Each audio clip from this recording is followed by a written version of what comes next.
Starting up right about now. Postgame live, Sunday matinee Knicks. Yep. CP from KnicksFanTV, my man Jay Ellis from the Nick of Time show. Knicks fight to the end against the Sixers, but come up short 108-105 despite a 31-point career-high game from young Kevin Knox. Knicks come up just a little short, Jay Ellis. How you feeling today, man? A little bit. I'm all right, man. Yeah. This is what you call a good loss. I don't think we've had a good loss. Yeah. This was a good loss, man. This was a good loss. Yeah. Yeah. You saw some things from a bunch of guys who are supposed to be developing. You saw a couple people take a step. You didn't have Enos. You didn't have Tim Hardaway Jr. Some people didn't want them there anyway. So you really got to see what the team could look like and if they could battle without them. And they did a pretty decent job. Factuals, man. I mean, listen, we're shorthanded. You know what I'm saying? We were shorthanded. No Timmy, no Kanter. A couple other guys didn't play. We come out first half. This game really wasn't trending on the upside in the first half. If I could say that. This game was looking like another one of those lackluster performances. Sixers just came out in gangbusters. Give credit where credit is due. Ben Simmons is a beast. Oh, yeah. Joel Embiid was a beast. So we were down by as much as 24 points. But in the minutes where we did come back, whether it was the second quarter or late in the third, that late quarter surge, give credit where credit is due. It was on the defensive and offensive leadership of Frank Ntilikina, man. Or what'd you think about Frank's game tonight? I like Frank's game again. I mean, there's a bunch of guys who had great games tonight. But Frank, I think I like what Frank is doing because he kind of left off where he left off before his ankle injury. Yeah. He had a couple of games where you saw he was a lot more aggressive. He's taking less jump shots. He's driving to the hole a lot more. And you're seeing dividends. And because of it, you can see his assist numbers are rising because he's just getting to the hole a lot more. And I mean, the shooting percentage doesn't reflect the good shots he had today. Because I feel like towards the end, a lot of those balls rolled in and out. But I liked what Frank did today, running the floor, running the show. He's playing with pace. He looks a lot more comfortable. He looks more like a point guard over the last 3-4 games than he has the whole season. Yeah, I agree with you, man. I definitely agree with you on that. I mean, listen, give credit where credit is due. Frank has caught his fair share of criticism, especially from this chat. Shout out everybody in the chat. Smash that thumbs up button. Hit that subscribe button. If you're a diehard Knicks fan, welcome to the show. Happy Sunday, everybody. Listen, Frank has caught his fair share of criticism, but you could tell the two instances where we made our best runs, whether it was in the second quarter or whether it was in that third quarter. We started the third quarter off cold. Once again, third quarter doom, ended it strong, cut the lead down from 24 points all the way to 1. And, listen, give credit. Frank was aggressive on the offensive end. He got guys involved. He got Luke Kornet and Kevin Knox set up nicely on a couple plays. And listen, the other guy we got to give credit to is Luke Kornet, man. Yeah. I'll say this. The first unit did wake up in the third quarter. I feel like they were contributing to that push. But no doubt about it, the second unit is what cut the deficit in the first half and the second half. The second unit really, I felt like, was pretty consistent defensively the whole game. And Luke Kornet as well. Vonleh started at center today without Enos Kanter. Yeah, which was the right move in my opinion. It was the right move. It was the right move, but it wasn't the effective move. Right. Luke was a lot more effective versus Embiid today. I felt like Vonleh, he's a great defender, but he didn't have the length to bother Embiid's shots. He was in the right position, but he didn't have the length. And I felt like Luke actually had the length to bother a few of his shots and actually grab some rebounds. And that matchup just favored them. So that's why I think Fizz actually started Luke in the second half instead of Vonleh, and it paid dividends. It paid dividends in some sorts, but then when Embiid came back on the floor, I don't know, the rotations were a little bit weird at some point. Yeah. Because the Vonleh versus Embiid matchup happened again when Luke was a little gassed. He had to sit, and that's when the 76ers made their run, to me. Right. After he caught up. And, yeah, going forward, it looks pretty good. It's just pretty good to see that Luke Kornet can hold up against these bigger centers. Luke played tough. He came up tough tonight, man. He was gritty. He was tough. Yo, Joel Embiid is a dirtbag. Straight up and down, he's a dirtbag. Yeah, he's a dirtbag, man. He's a definitely dirtbag. You know what I'm saying? Yo, listen, he's a dirty, dirty player, man. He caught Luke. First off, he broke his nose. Yeah. In the first matchup. All right, or whenever it was that Luke came in, it might have been the second game, second matchup between Knicks Sixers. Broke his nose, and then got away with not one but two cheap shots in this game, man. This dude gets away with. He's like the Draymond Green of the East, man. He gets away with murder. Gets away with murder, man. He's a dirtbag, man. He's a dirtbag. He's a dirtbag, and towards the end, I felt like the refs gave him a call just because he was complaining a lot. Yeah. To be honest. Yeah. I mean, listen, he gets the superstar calls. It is what it is. Give credit to Luke Kornet. He came up tough, man. This was his best game by far based on the level of competition. He got beat up out there, absolutely beat up. Came up with 23 points, 6 boards, and I believe 5 or 6 dimes, JLs. He played great. He was great tonight. He was really good. He was really good. He was great tonight, man. I wish the rebounds were up a little bit more, but he still played pretty damn well. Plus 25 on the night, highest plus. Highest plus minus on the night goes to Luke Kornet, man. Impressive. Very, very impressive. Very, very interesting to see what Dave. Man, listen, it's gonna be interesting to see what we do in the second half of the season, dog, because you're starting to see glimpses of hope from a lot of these guys. Luke Kornet, one of them, and Mario. Did Mario turn a corner?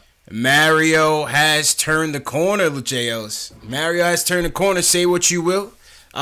He wants to come back. Obviously, he's been saying all the right things. Coach Fizdale was asked about him before the game. He talked him up, gave credit to Keith Smart and the coaches. Just being patient with Mario, working with Mario. And listen, you never know.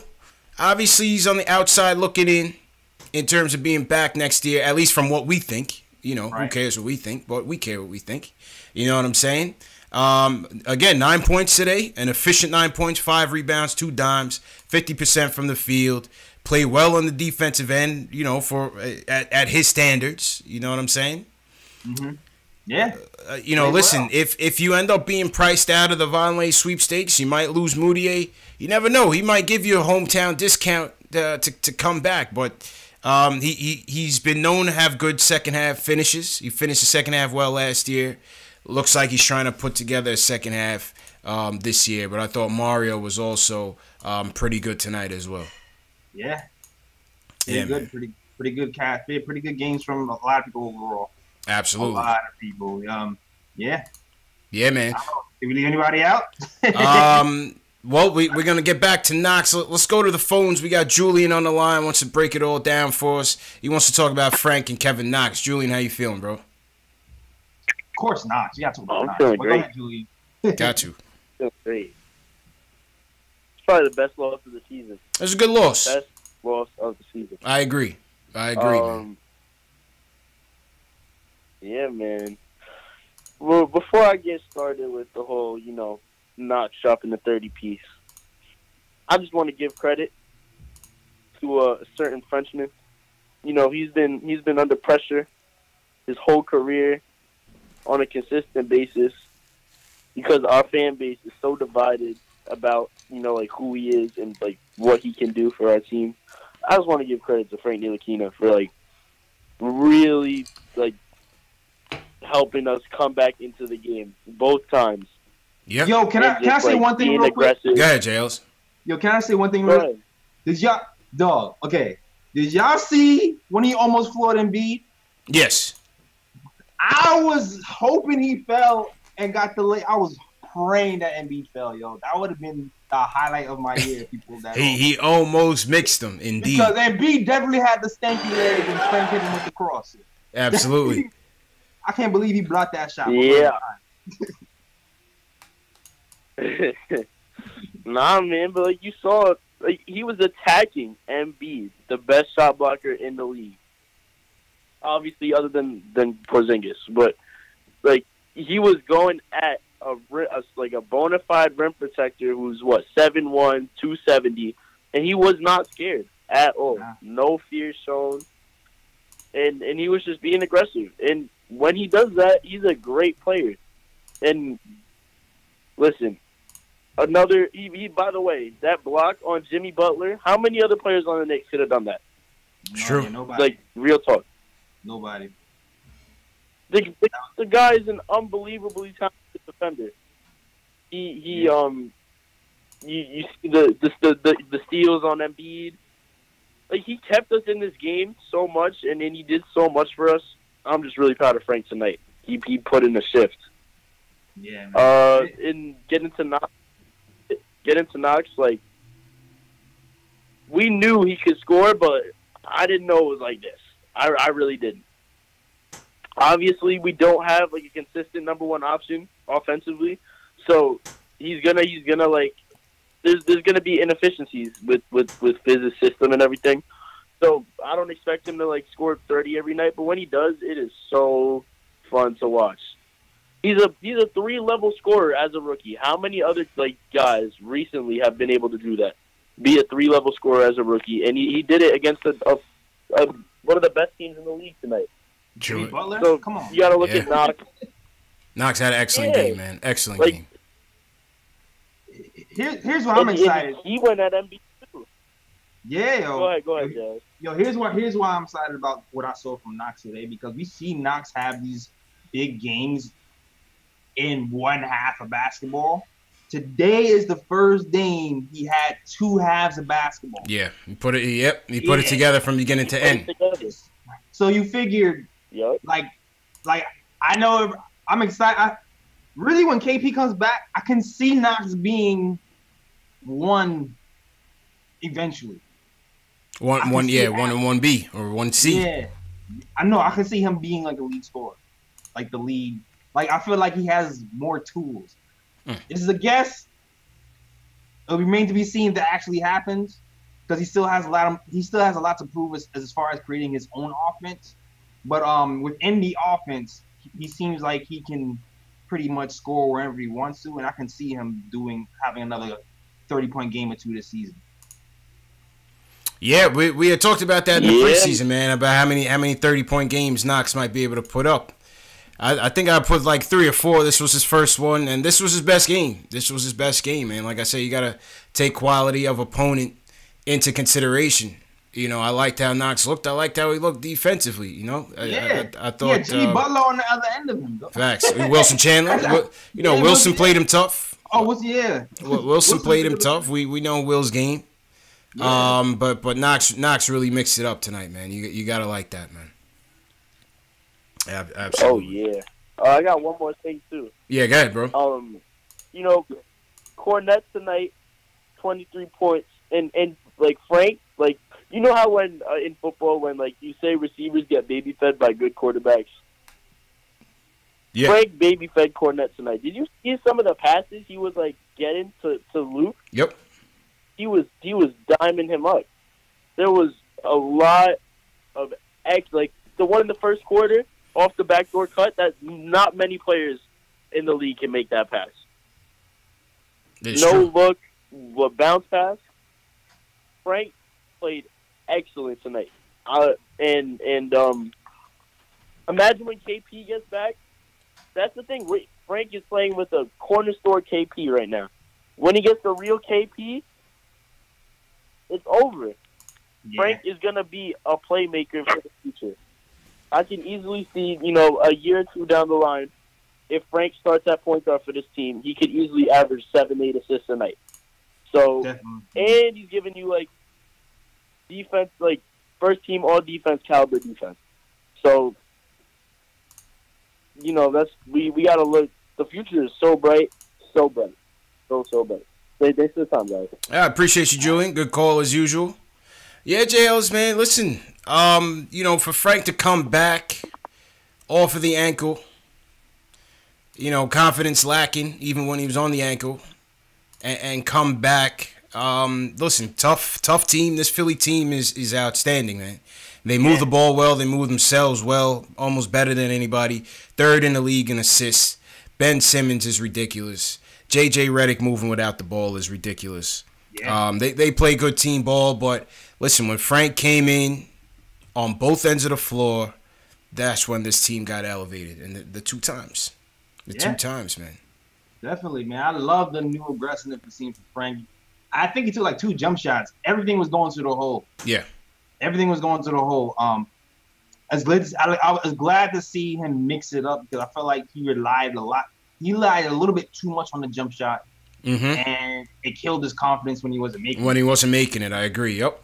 And it seems like, from what I'm seeing and what everybody else is seeing, it seems like he's been pretty good as far as finishing around the basket. So I mean, he's got that little got a nice little hezzy move. Yeah, and that layup off the opposite leg. Try to catch the defender off guard a little bit.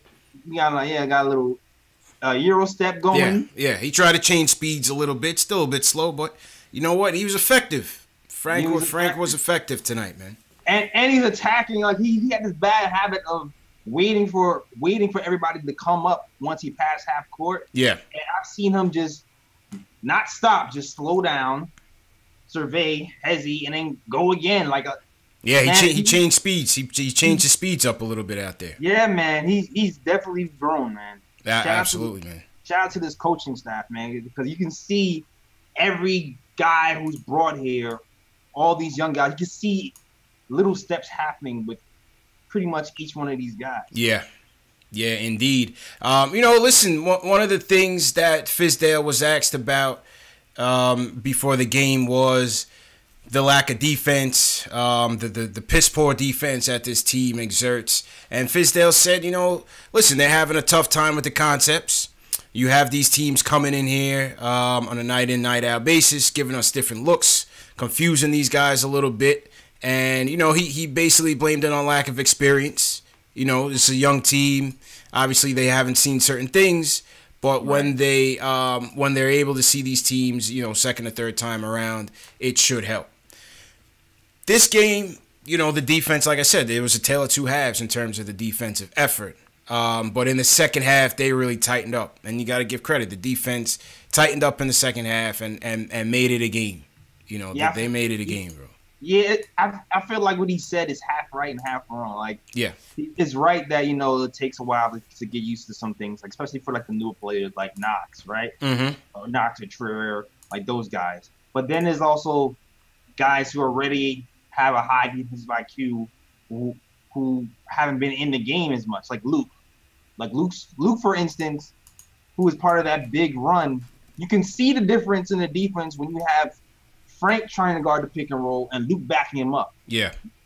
Versus Moody guarding the pick and roll and Luke backing him up. Right. That led to a few turnovers. You know what I'm saying? Because Frank is fighting, and he's making it tough on the ball handler already. And when you have Luke kind of helping him stop his momentum, you get a steal. Moody is not gonna do that. He's not trying to stay in the play on that pick. So it's not just all these guys knew. It's he has to actually play some defenders in these games to actually push that issue. Yep. It changes when Frank is in the game, man. It changes when Frank is in the game. And Dotson, too. Dotson as well. Dotson had a tough assignment, obviously having to guard Jimmy Butler and being guarded by Jimmy Butler. I wasn't expecting much out of Dotson today. But he still gave us a couple good points in that second half run. So give credit to Dotson on being aggressive there. Let's go back to the phones. Dr. Shaw from Tennessee wants to talk about the lack of effort from the Knicks. Dr. Shaw, how you feeling, bro? What's going on, bro? Thanks for the call, man. No doubt, man. Is your first time calling, bro? Oh, yes, sir, man. But I think I'm the only Knicks fan in Nashville, Tennessee, man. Hey, that's cool. I took some heartbreakers, though, bro. I took some heartbreakers. That's cool, man. Hold it down, man. Hold it down for us down there, man. Cashville. But, yeah, man, I just want to call and just talk about the lack of effort that I see. When we had Oakman, Mace, and Greg Anthony, Starks, Ewing. You know, I know they great players, man. But they gave effort. Yeah. They didn't have athleticism. You know what I'm saying? You had pure ball movement. You know, you see the ball swing.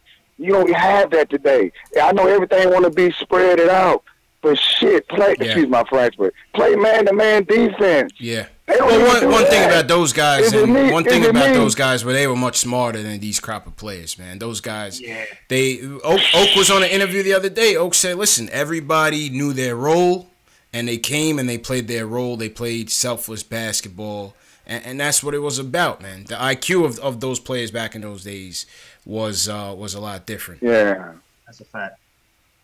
Yeah. Yo, hold on one second. That's what's up, man. But yeah, man, I love you. I love your show, man. I listen to y'all, man, before I lay it down, man. And I get excited about my team, man. Like I said, I feel like I'm the only Knicks fan in Nashville, man. I'm a #1 Knicks fan. lose or win it. Hey, I'm all in for the KD thing too, though. I'm all in for it. Okay. Hey, listen, I would think we all are, man, but definitely appreciate you holding it down for us in Cashville, Tennessee, and keep supporting the show, man. Appreciate you, Dr. Shaw. Word. I love you, bro. All right. Yeah, Jay Ellis, man. You know one thing, and what he touched on, Jay Ellis, man, this whole Embiid thing that really had my blood boiling, man. Especially that last one where he damn near jumped into Cornet and almost knocked him clean cold. Yeah. Almost. That's dirty, man. That is dirty. And I don't understand how these refs don't call fouls when we were getting no respect from the refs today. None. Especially that Trier one when he jumped, he fell on top of Trier after he missed, after he blocked the layup when the buzzer sound. Well, ISO never gets calls. You know that. Yeah, ISO never gets calls. Never gets called. He gets a straight rookie treatment. He landed on him. Yeah. He stood up, like, correct me if I'm wrong, because isn't the play, like, isn't the foul supposed to be not just when you block the ball, but after you land? Like, you have to take both motions into account, man. I don't understand. ISO gets no respect from the refs. Yeah, he's a rookie, but still, man, some of these calls are just egregious. They let Embiid get away with murder. Cornet damn near gets KO'd on that last one at the end of the quarter. No Nick comes to his aid, Jay Ellis. Come on, man. Somebody throw a push or something, man. Come on, man. That's the Enes Kanter that we needed. That's like we don't have like Enes Kanter is not a good defender, but man, like it's still nice to have that damn. At least he'll man up, man. Yeah, man. It's like, God, come on, dog. Like, get in his face, help him out, like. Let them know that's not gonna fly here. You know, that's all a part of protecting your home court, Jay Ellis. You have to make these teams come in and respect us. We have to be respected on a home court, man. You cannot allow these dudes just to have their way and think they can get away with it, especially Joel Embiid. Yo, good point, Father Peace. Mitch ain't in the game either. Mitch could. Oh yeah, Mitch. I can see Mitch doing that. We miss Mitch. We miss Mitch. Goon Squad Mitch. We miss Mitch out there. Mitch would have definitely exerted himself, made his presence felt in this game today. No doubt about it, man. Yeah, man, definitely. We got to check these dudes, man. I hope Fizdale said something in the locker room like, listen, you fought. It was a commendable effort. It was a gritty play down the end, especially on the defensive end. But, you know, when your guy gets KO'd not once, not twice, like, yo, he's the reason why he's wearing a mask, why Cornet is wearing a mask. Yeah, he is the reason. Yeah, happened in the 76ers game, man. You got to check him, man. You got to check him. Logan Middleton says Vonleh's too polite. He needs to smack somebody. You know what I mean? Vonleh got all those muscles for nothing, man. Yeah, Vonleh is like a nice. You got to throw a guy on the floor, man. You got to throw a guy on the floor. He's a nice giant. I remember gentle giant. Yeah, gentle giant. I remember when we played the Bucks and Giannis. I think Giannis dunked on him, and afterward he's running back and he pushes Vonleh 2 hands. And I looked at that Vonleh, and Vonleh had like no facial expression. Like, he was just blank. And I was like, "Yo, you're not gonna push him back?" Like, facts. You I was kind of surprised. He just kind of walked off like nothing happened. Shout out to the police doing their job. Yo, police are always out looking for you, Jay Ellis, man. I hope you good over there, man. I hope you don't have no unwanted business out here in the streets, man. No, I'm good, man. I'm good. I'm live right now. My alibi is set. Nah, I hear you. All right, let's go back to the phones. We got some people who want to chime in. Steven from New York, he wants to talk about Kanter and the Knicks defense. How you doing, Steven? What's going on, Doctor? How you doing? How y'all doing? Good, man. How you feeling, bro? I'm excellent and expecting better. Check this out. I want to ask what's up with Enes Kanter. Why didn't he play? Is he hurt? Well, they say he's flu-like symptoms. There has been speculation around Knicks camp when he went to the burger spot and looked like he devoured 7 or 8 burgers, Jay Ellis. He might have had a case of the mud butt. But the organization has done their best. Let me find out it was White Castle. No. Oh, no. If it was White Castle, he would have been in the ER. Let me find out. Yeah, man. You know what I'm saying? Yeah. Hey, check this out. Another question about Enes Kanter. Do you think Fizdale is doing him right? Because Fizdale said you got to earn your play. Yeah. And I think, in my opinion, Fizdale, Enes Kanter, he's a double-double waiting to happen, and a pretty high double-double. He don't get punk numbers. He gets pretty high double-doubles, and I'm trying to figure out, and I understand why he seems a little frustrated, because he's like, yo, I had to earn it. You know what I'm saying? If everybody has to earn it, why am I coming off the bench? And I know he's mixing things up and checking out. You know, you're supposed to have a good attitude while you're in the middle of craziness. But Enes Kanter, in my book, earned it almost more than anybody. Now, I would say that Noah Vonleh messed around and got confidence because of his time. But still, if you had to earn it, Enes Kanter from the very beginning earned it, and I think he's getting 30. Well, what do y'all think about that? Well, I mean, look, the thing about Kanter is he's just not going to be back next year, less likely to be back next year. So with that, yes, Fizdale says keep what you kill, but they're also trying to prioritize getting some of these young guys some looks because, a guy like a Luke Cornett, you really want to see if you want to bring back on the cheap and continue his development, whereas a guy like Kanter, who's making $18 million this year, is going to be looking to make northwards of that next year and beyond. He's less likely to be back with his team.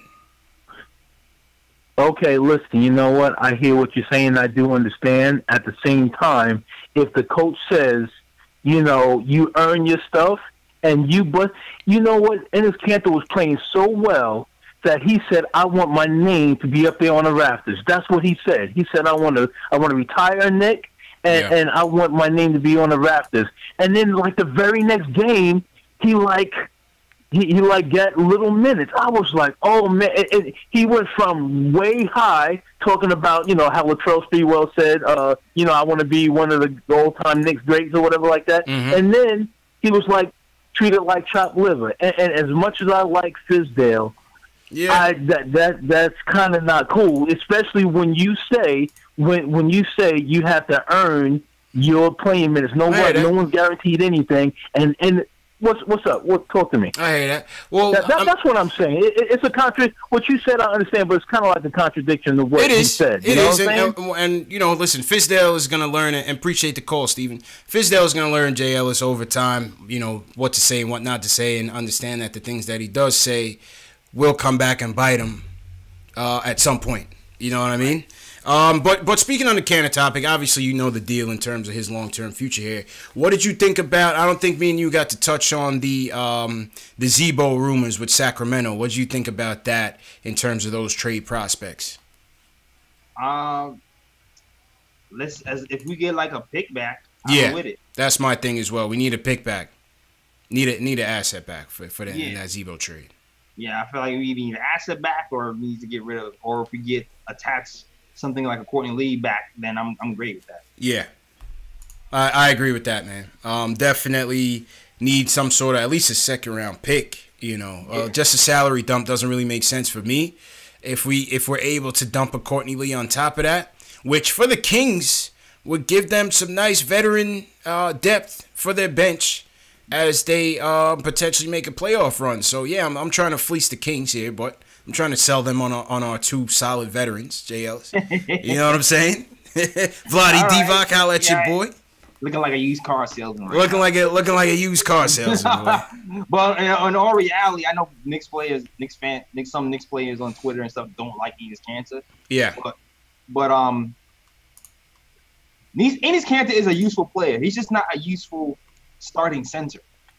You know what I'm saying? Is a difference. Like you can see, I felt like when we had Enes Kanter off the bench, he was a lot more effective. His plus minus was up, and he was just able to punish that second unit center time after time.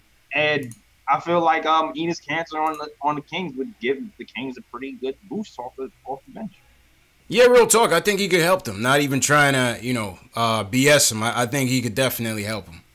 But now here's Bondi saying that it could potentially be the Jabari Parker scenario for Kanter. That's the latest rumors on the Kanter deal. That don't even make sense. Well, if you're talking about the thing with Jabari Parker is that $20 million player option. If you're able to, cut that off the books, then that would inch us a little bit closer in terms of that vet max deal that we're looking to offer. But Enes for Jabari straight up is still 1-to-1. No. Well, they're saying that a third team would be needed. So, okay. Take it for what it's worth. But that's the latest rumor there. Okay. Yeah. Yeah, because I'm like, why do I want Jabari here to cut him for Enes if Enes is going to expire anyway? Right. So to me, that don't make sense. And Jabari makes yeah. Well, okay, I don't know. Yeah. just the latest scuttlebutt. All right, let's go to Cody from Jersey. He wants to talk about ISO and Dotson. Cody, what's going on, man? How you doing, bro? Just the latest Yo. scuttlebutt. All right, Cody from Jersey wants to talk about. Cody, hey man, just mute your. Yo, what's up? Good, man. How you feeling? Just mute your TV. Yep. Good. Guys, can we talk about Trier, please? I know I called last time, and I was like, he's really bad right now. Yeah, he is. Trier is really bad right now. And if Fizdale had a great game plan, no problem with Fizz. But again, if you're gonna do what you did to Frank, and you're not gonna call out Trier, that's just BS, man. You cannot do that. And it's not a matter of his shot not going in. It's like there were two plays today where he was supposed to pass the ball. Like there were people open, and he did not pass the ball. He took his own shot, and every time, Embiid probably just basically owned him throughout the game. Mm-hmm. He's a bit tunnel vision, Jay. Can't do that. That he's struggling, and he's a bit tunnel vision. It's like a month long. This is like when has he been back from injury? Like about a month ago now. Yeah. Well, I think it's he's hit the wall. If anyone was playing like this, Trey Burke, Frank. Yeah. They would have been pulled out. They've been pulled out. Mm-hmm. And this is a month-long thing when Trier has been horrible. He's slumping, Jay. Horrible. He's slumping. I'd rather see Courtney Lee in there than it's not like we don't have options. We have options. Yeah. Yeah. What do you think on ISO struggles, Jay? No, I mean he's right. I mean I wouldn't do Courtney Lee though. I mean I would if he was actually trying to trade him. Actually, I wanted Courtney Lee to play for. We should. I mean, we don't know. I mean, Sixers are so desperate right now, Jay. Listen, they might go for Courtney. We don't know. Yeah, I would actually pick Courtney to try to get his value up because I still feel like but until February 7th, play Courtney. Yeah. I actually do agree with that. Actually, but I mean, long term, I would like if Courtney wasn't here, I definitely would still play Trier if he was struggling, just because I just want him to snap out of it. But with Courtney here and having him need to be traded, like I think I would put Courtney. Yeah, but why is Trier getting different treatment than Frank or Trey Burke? I don't know. Maybe because he likes aggressiveness, but he needs to stay true to his word because he talked about ball movement in the beginning of the season and moving and passing the ball. And then there's some players Trier does not provide you ball movement. Yeah, he turns the other way a little bit with Trier. And because of his success in the beginning of the season. Right. But he's not having that same success, so Like it's hard to like. I don't know. He has to find a balance. It's hard to completely turn on him because he's still playing the way he was in the beginning of the season, but he still has to kind of nudge him a little bit. You know, hey man, so that guy was open in the corner, right? Like you still have to kind of tell him. Yeah, no, he's the ultimate black hole right now. He's the ultimate black hole. Like the ball just stays with him. I'm just like, dude, pass the ball. Yeah, last point. I thought this was one of the best games that Frank played this year. I love the way he moved the ball. I think Frank is basically our Rubio, and Rubio will never get you 20 points a night, but he will run your offense. And I think that's Frank. And you know what I appreciate about Luke's game tonight? Like I can see Luke playing this game in a playoff series. Like the way he just frustrated Embiid, I was like, you know what? That's pretty good. Like in a 7-game series, I feel it's too early to say, but I was like, you know what? That's a pretty good showing by Luke right now. That was probably his best game. I think better than the Charlotte game. I agree. This was his best game of the year. This was Luke Cornett's best game of the year. For sure. Because this was a battle test for Luke Cornett, a top team in the East, a formidable front line. And listen, man, Luke, he's tough. He's tough, man. I was impressed by Luke's play today because he was gritty, man. He was gritty. And 5 dimes. You know, one thing about Luke, he's a smart player, man. He's a smart player. He understands what he needs to do out there on both ends of the court. And I think that's why Fizz was so quick to get him some opportunities in the starting unit early when he came up with the team and now, up to now. Yeah. CP, 2 more points. I'm sorry, 2 more points. Yeah, go ahead, man.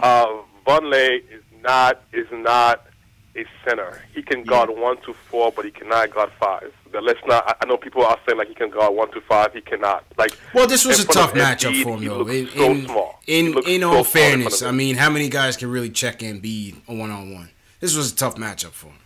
Yeah, no, but I mean, first, no one can stop. But you can, like Cornette did, you can contain him, right? You can make it hard for him. In a way that Noah Vonleh couldn't do that tonight. Even last time they played the 76ers, it was the same thing. Like last time, Ben Simmons was also abusing him. Not that he's a bad thing or not, but I think he's a 1-2-4, and that's fine. That's not a problem with that. But I think he's not a starting center next to KP. I'm sorry. I don't see that. Okay. All right, Cody. We appreciate the call, man. And, one more. Go ahead. Hicks should be back by mid-February. I know you guys are waiting for that. We was waiting for the Isaiah Hicks endorsement. Hold on. I know you guys are waiting for it, but he'll be back late February. Let's do a countdown. Let's do a countdown until Hicks returns in late February. I know you guys are waiting for that. Yo, I think that's a great idea. I'm gonna start. I'm cutting his mic. I'm cutting his mic, Jazz. Go ahead, man. I'm cutting his mic on that note. Hey, if you want to see the Isaiah Hicks countdown, go to my Instagram, the Nick of Time Show. And oh my God, you guys are ridiculous. You guys are ridiculous, man. That's gonna be the next controversy. Hicks is the only player not to start in Hicksdale in Fizdale's musical chair of rotations. So he's gonna give him a look too. CP. Yeah. We're looking for Timmy to get the coach's bench. That's gonna be the move. It's gonna be the controversial move when they start Hicks at the 2 for Tim Hardaway Jr. Definitely Hicks for point guard. You know what I mean? Hicks at the point, man. On the Vonleh topic, JL, it's another topic that I brought up on the last show. Would you trade him? No. Would you trade him at the deadline if you can net an early 2 or late 1? Would you trade Vonleh right now at the way he's playing? If you think you might not be able to sign him. I mean, if he's giving you vibes that he doesn't want to come back or he's not going to resign with you, then yes. But as far as production, I wouldn't trade him. I would keep him. I'm not. Yeah. I mean, he plays defense 1 through 4. Yeah. He does all the little things, and every now and again he can take over a quarter for you. I see a lot of yeses in the chat. See a lot of yeses in the chat. Go ahead, finish your point. Yeah. I would actually sign. I would resign him. I feel like as far as the depth chart, who I'm most sure about talent wise, and what they bring to this team.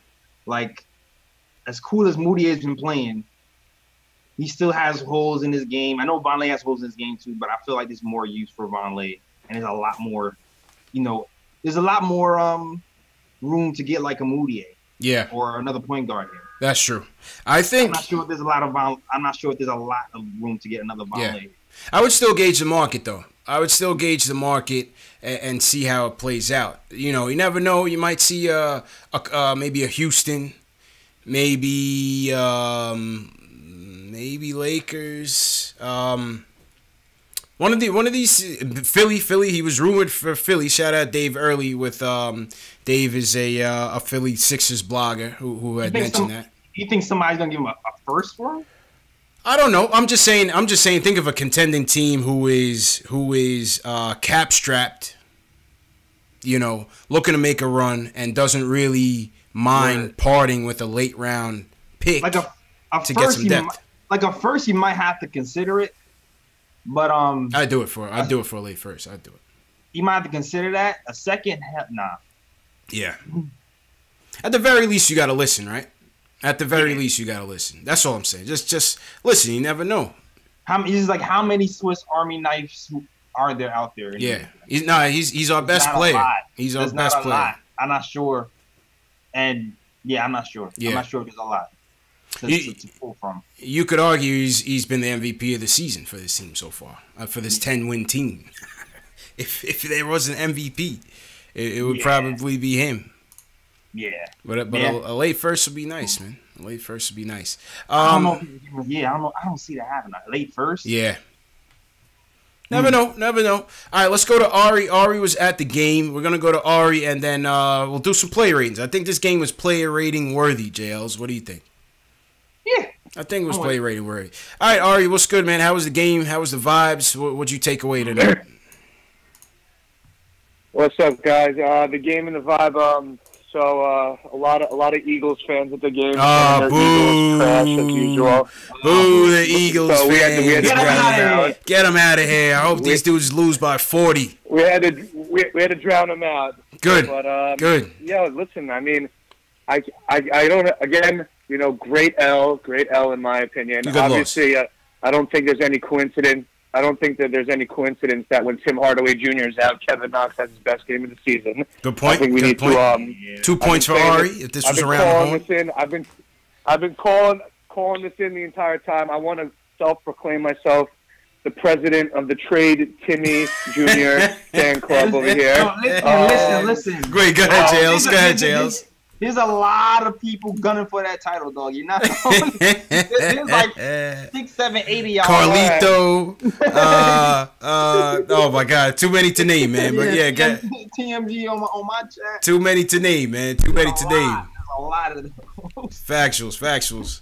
Go ahead. I mean, I'm sure. So like I said, now that Timmy's out, what does Fizdale do? He features Kevin Knox and he goes for 31 on over 50% shooting against arguably, Jimmy Butler and Ben Simmons, guys who are very good defenders. So I think that was definitely a step forward. And I think I know Jay Ellis was saying we should shut down Timmy for that plantar fasciitis for a little bit. I think so. I'm still kind of hopeful. That we could play him a little bit and have him put up a couple 20-point games and try to trade him, but I don't know. I don't know if that's going to happen at this point. But there would be nothing better for this season than to watch Tim Hardaway Jr. get traded. That's just my personal opinion. Besides that, I do think Enes Kanter was very missed today. I know he's very polarizing. Nick, we couldn't rebound today. The last 3 possessions of the game, Ben Simmons got rebounds. Yeah. JJ Redick Ben Simmons got a couple of rebounds in the last 3 minutes of the game, which led to a JJ Redick jumper, and then another rebound, which led to like a Joel Embiid foul, and then we were down by 2, and then went back up to 7, and the game was pretty much over at that point. Also, what I think. That foul that Embiid had on Cornette, if Kanter was on the floor, that would have never flied. Like, it would have been a scuffle. He would have got in his face, did some LeBron James, whisper in his ear, like what he did last year. And, he's the only guy on the team. Me and my boy were talking about it. You could tell. Like, I was sitting pretty close. I think Joel Embiid went out last night a little too hard because he was dragging it. He was looking sloppy out there. He did. He looked gassed. Yeah, a Sunday night matinee game in the Garden. He probably got in Saturday night. Facts. So he probably went out a little too hard. But I just think that we were like saying like, oh, Embiid and like Jimmy Butler, they probably went out, and the Knicks were probably like studying tape. Like, we don't have any like tough. We don't have any guys who are like tough guys besides Enes Kanter. Right. He's the only one that's going to stand up to a punk like Embiid and be like, yo, stop messing with my guy. You know what I mean? True indeed. I think between his rebounding and his just elite energy, I think would have been definitely needed. And what else is that? I remember last time I called in, I was like, why is Tim Hardaway getting all of these minutes if we're trying to like teach the young, like get the young guys going, like develop the young guys. And then Jay Ellis is like, he's like on the border. He's like 26, so they think we could probably develop him. But Kanter is also 26. They're the same age, Kanter and Timmy. I don't understand why Timmy's getting, the star treatment. Because Timmy's not the expiring deal. Back to Turkey. Timmy's not the expiring deal. That's the reason he's stuck with him. The Knicks invested in him and are invested in him in exactly long term money-wise, so they kind of have to.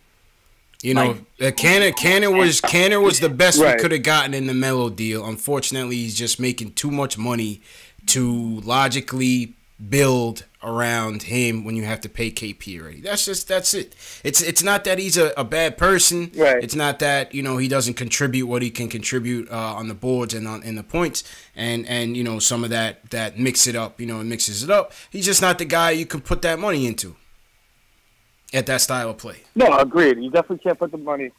I wouldn't put the money into him either. I just like, if our priority this year is player development, then Tim Hardaway Jr. is the one. Like, Courtney Lee doesn't stunt the growth of the players. Like, Tim Hardaway Jr. takes too many shots.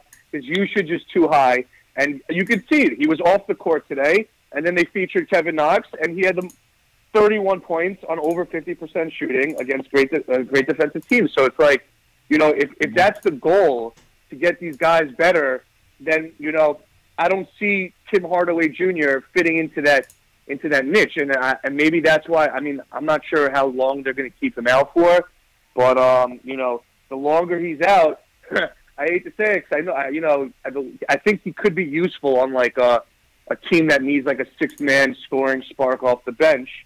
But for us, he's like, he can't be your go-to guy. You know what I mean? It's just like, it's just ridiculous. And I think that he not only does he stunt Knox's growth, he stunts ISO's growth also, and he stunts anybody Dotson's growth also. Anybody who needs the ball, he stunts their growth. But that's pretty much it. And with regards to Vonleh, I personally would keep him. I wouldn't trade him unless I could attach Courtney Lee or Tim Hardaway to him somehow. Okay. He definitely, I think he could guard fives, but like you said, Embiid is a unique beast. But different matchup, man.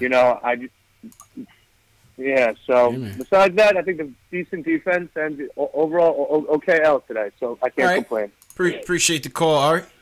Listen, you can't listen. His points on Timmy are valid. I just think we stuck with him, Jay Ellis, and you're just better off hoping that the team can improve with him as a lower level option, and hope that he can help that way. Yeah, man, it'd be cool if we actually had the balls to make him a six-man instead of like playing. Instead of just playing on his salary, because that's what he really is. And even the assist tonight, I think we had 25 assists tonight.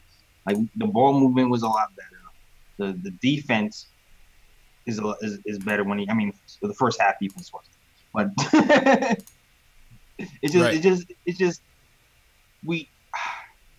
I don't know, we're stuck with him, so we gotta make it. I'm praying that his heel heals. Hoping his heel heals. Yeah, and he plays close to what he was playing like in the beginning of the season, plus some defense. You know what I'm saying? Yeah, I hear you, man. I hear you. Speedy recovery to Tim Hardaway Jr. All right, JLs, we got some other people on the line. Let's go to these player ratings real quick, and then we will get to those people. Shout out to everybody in the chat. Sunday matinee show. I like these early starts, JLs. You know what I'm saying? Man. I like these early starts, man. I got to record a podcast right after this. True.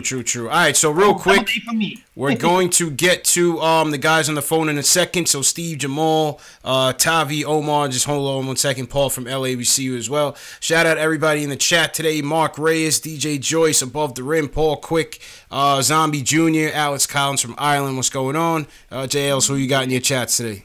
Yo, president of the Isaiah Hicks fan club, Cody Emmanuel. We had to cut Cody's mic for that Isaiah Hicks remark, but he's always a friend of the program.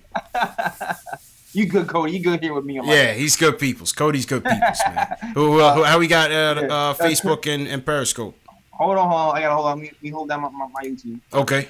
Craig Williams. They call me Tack. Frank did I today, Tack. Yep.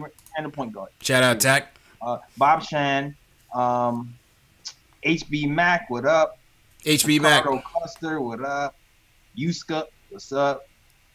CJ Rayford, CH. All right, see a couple of hashtag new. If you new on my chat, hashtag new. Shout out to all the new people, man. If you new, let me know what's up. Yeah, absolutely, man. Absolutely. I'll give you that shout out today. Oh yeah, Drip Bayless. What's good, Drip? I'm not here on Sunday, so maybe these are the Sunday guys. Michael Parker, what up, man? Rich Boy, what up? Carmine Losa. All right, I guess I gotta hit Facebook now. All right. Shout out to all the new people, man. If you guys are new, give us a hashtag new. My 3 stars for the night, Jay Ellis, I'm gonna go with in the player rating segment of the show. Where am I gonna go with this? Number 3. That 3 is always that. That 3 is always that. Give me Frank. You can go numbers or you can go plus minus. Yeah, I mean you can. I got to go Frank though. I got to go Frank. I thought Frank's minutes on both ends of the floor was what kept it close in the second and what kept it close down the stretch in the end. Coming back off the injury, coming back off the inconsistent play. He's a plus 10 on the night. 6 dimes for Frank, 8 points, 2 steals and a block. Like I said, I like what Frank gave us there, so I'm gonna give him the 3rd. Number 2, I'm definitely gonna go Cornette. Cornette was excellent. 23 points, 5 assists, 5 boards, 50% shooting, almost 50 from 3, plus 25 on the night. Say what you will about plus minus, but he had the best stretch of anyone on the game, and it was clear from the eye test as well. Luke Cornette with his best game as a Knick by far, so that's my number 2. And obviously number 1, Kevin Knox. What more can you say? 31 points, 7 boards, plus 11 on the night, 50% shooting, 50% three-point shooting. He was excellent, man. 3 for 4 from the field, free throw line. Kevin Knox had his best game of the year, man. So those are my 3. That's an easy 3, man. Who you going with? Listen, man, I am also going with Frank at the 3rd spot. I liked the aggressiveness. Both ends of the floor, offensively and defensively, affected the game, and he put a stamp on the game. He didn't play skirt. He almost put Embiid in a highlight reel. He almost dropped him. I wish he did, but I'm going Frank at number 3. I'm going Knox number 2. Okay.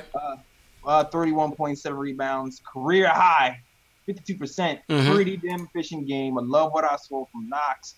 Played pretty good offense. Oh, you going Knox too? Interesting. Knox too. Okay. Yeah, okay. Plus 11 on the night, career high, which is dope. I'm going Luke number 1 off of just because of that crazy. Just because I like what he did versus Embiid, man. He made it difficult for Embiid. He fought. To the point where Embiid had to damn near hit him with elbows. He had to cheat just to win. Yeah, he had to cheat to win pretty much. Plus 25 versus Embiid is not a small feat. A guy who's supposed to be a top 10 player in his league, and you kind of made him work. So, yeah, I'm going with 23 the 23, 5 rebounds, 5 assists, steal, and frustrating the hell out of Embiid. I'm going in number 1. Okay. I can't knock it. I went with Knox because I thought he was the most consistent tonight, and I was impressed with his offense. But you can't go wrong with Kornet either. I thought Kornet was good for us as well. With that said, give me some player ratings. What would you give Luke? What would you give Knox? What would you give those guys? Whew. Player ratings. I would give Frank 7. I would give Knox. I would give Knox an 8.5. I'll give Knox 8.5, and I'll give Luke 8.7. Edges them out. I'm giving Knox and Luke Kornet 9s. Okay. I'm giving them 9s. I thought quality of opponent meant a lot. I thought coming back from the 24-point deficit and having a hand in that, I thought they showed great poise. I'm giving them 9s. This was as good. 50% shooting for both of them. I thought that was as good as it's going to get, man. I think that's as good as it's going to get. For Frank, I would give Frank a 7. Only because, you the points could have been a little bit better. But listen, I thought he orchestrated the offense well. His defense was good. And I thought it was a 7. Paul Quick says the bar is low. Listen, I think, like I said, if we're watching the game changed when he was in the game, J. Ellis. Well, I mean, what more do you want? The impact on the game. Yeah. It's sometimes more than the shot clock than the stat sheet will show. Go ahead. Nah, I agree with you. Like, he's out the game, you're down 16 and 20. He's in the game, it's cut to 10. Right. And you see a lot of the shots people are making off his dribble penetration. Then he has 6 assists, and he's also playing defense, and he gets a key block at the end to keep things close. So yeah. Listen, I just think you got to give credit where credit is due, man. I don't necessarily think we're setting the bar low. I just think from what I saw, the game changed with Frank. I can't keep saying it enough because the game changed with Frank. So I will give him a 7 on that. How about Hezonja? What are you giving Hezonja tonight? 9 points, 5 boards, 50%. I thought Hezonja gave you some good minutes. What do you think? I mean, he's honorable mention, I'll give him a 7. I give him a 7 as well. I give him a 7 as well. He's honorable mention. We just had to pick 3. Yeah. I give Hezonja honorable mention as well. Certainly has been playing well. Moutier, though. What do you think about Moutier, man? Because Moutier is a tough case. Because at one point defensively, he's not really giving you what you need. I thought he killed us in the first half. Yeah. He killed us. Killed us in the first half. Came to life in the second half on the offensive end. Fourth quarter, I thought he had a good fourth. Yeah. He had a good fourth. Yeah. Moutier, I mean, obviously that's another honorable mention because I thought he did have a good fourth. You would have to give him a 7 as well. 19 points, 4 dimes. The shooting percentage wasn't that good. 3-point percentage wasn't good at all. 4 for 4 from the line. Tried to win it for us at the end. But he started slow. Started the game off slow. Wasn't getting us involved, and defense wasn't good at all. So I give him a 7, just giving him the benefit of the doubt. Quality of opponent over the 6. Interesting to see. I really want to see if Moutier can put together a good defensive, like run like a few games of good defense, man. Like, because it's really what's keeping him from being like real silent. Like, when people saying, yes, that's my guy. You know what? Maybe I can take a chance on this guy. Right. Like, the defense has to be at least adequate. You know what I mean? Mm-hmm. No, I hear that, man. I hear that. That's Moutier, Multiple Apples. What's going on? Shout out to everybody in the chat. What were your player ratings for Kevin Knox, Luke Kornet?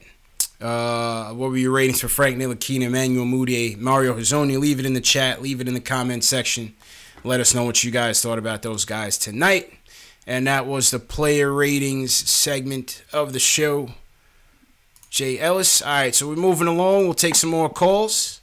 Get into some of the highlights from the college games. There was a couple good games from some of the Knicks prospects over the weekend, Knicks draft prospects, so we'll get into some of those highlights as well. Next man up is Steve from LI. He wants to talk about the game in general and Ben Simmons. Steve, what's going on, bro? Hey, how you guys doing? Good. How you feeling, bro? Good, man. Good. Hey, let me say before I start talking about our Knicks, man, I just want to point out how much Ben Simmons' defense was putrid, and was the biggest reason for our comeback. I mean, I want you guys to look at the highlights and watch how many times we blew by Ben Simmons, and after we scored, he just put his head down. It's hilarious. Yeah, it's hilarious. I want you guys to look at the. I promise. It's funny. And I heard a lot of talk about how soft we are, and I agree, but that's for two reasons. And they are. Well, let me see. We're kids. We're young. We're young team in the NBA that don't bench press over 300 pounds like Oak and the boys did. and the closest, and you know what I'm saying, the closest person to our 90s Knicks is Hennis Kanter. And, you know, and he might not be around for too long yet. Yeah, and, of course, the rule changes. The rule changes affect us also. I mean, you can't do anything without getting tossed out of the game today. I mean, listen, man. All right, guys, Courtney Lee. What you guys got to say? Appreciate it, Steve. I mean, listen, Jay Ellis. You got Courtney Lee on the bench in a suit. You got Lance Thomas. He's a captain of the team. He's not going to be getting no playing time. Get off the bench and throw a haymaker, man. Lance Thomas got burned today. He did. He's still not doing nothing. But he's not that important. Get off the bench and stand up for your team, man. You know, you got Cornette. Cornette's out there taking jawbreakers, man. He almost had his jaw broken on that one headbutt by Embiid, man. Somebody save him. Hey, Lance, Brooklyn boy, Lance, I think you're important. You know, Lance is from Brooklyn, man. You know? Don't pay my guy from Brooklyn. Don't do that. Give me an eye rake or something, JL, or something. You know? Come on, man. No, somebody got to stand up. That's for sure. Man. Somebody stand up for us, please. Guy bullying our squad, and everybody just grinning and smiling. Somebody stand up for us, please, man. All right, I'm gonna patch in Jamal from Jersey, JL. So I'm gonna throw it on you and just grab something to drink real quick. Jamal, how you feeling, bro? What's up, fellas? How y'all doing? Good. How you feeling, man? You're on with Jay Ellis. The Jay Ellis and Jamal show is back. Hey, JJ. All right, no problem, man. What up, Jay? How you doing, brother? I'm good. You enjoying this loft today? All right. What'd you think about the game, man? I'm good. I just don't understand why some of our fans just keep giving Frank a hard time. Frank clearly controlled the pace. He even when he tried to get to the basket, everything was strong. He was decisive today, and I mean, I don't think there's nobody else on our team that made that play where he lost his shoe and hustled all the way back down and got the steal. Yeah. And we end up on the break as a result of it. That was a big I mean, I just don't understand.